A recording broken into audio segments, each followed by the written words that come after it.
Sorrow comes into the world, a biblical tale. In the beginning, the Bible tells us that God created everything. The earth, the sky, the sea, the plants, the animals, the birds, and the fish.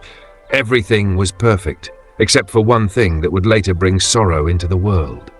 After creating this beautiful world, God made man, Adam, and later the first woman, Eve. Her name means the mother of all living.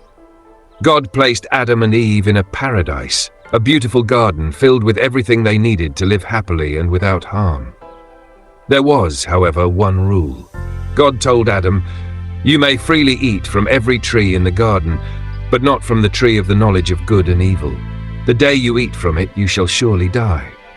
For a time, Adam and Eve lived in joy and harmony, but something was about to change. Among the animals was a serpent, cunning and sly. One day the serpent approached Eve and asked, "Has God really forbidden you to eat from any tree in the garden?" Eve replied, "We may eat from all the trees except one.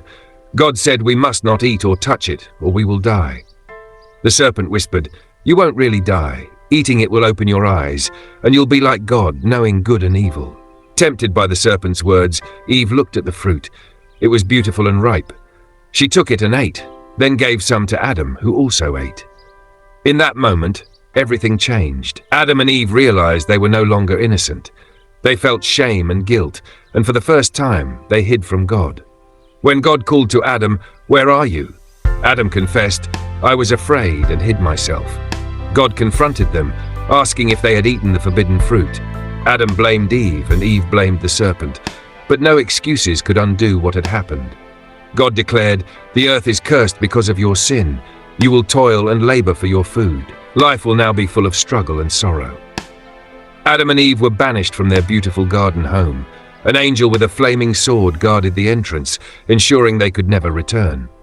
Later, Adam and Eve had two sons, Cain and Abel. Cain, a gardener, and Abel, a shepherd, both brought offerings to God. Cain offered fruits while Abel brought a lamb. God accepted Abel's offering but rejected Cain's. Envy consumed Cain. In a fit of jealousy, he quarreled with Abel and killed him in the field. When God asked Cain, "Where is your brother Abel?" Cain responded, "Am I my brother's keeper?" But God knew. "Your brother's blood cries out to me from the ground," he said.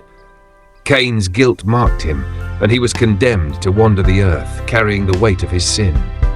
This is how sin and sorrow entered the world, through Adam's disobedience and Cain's jealousy.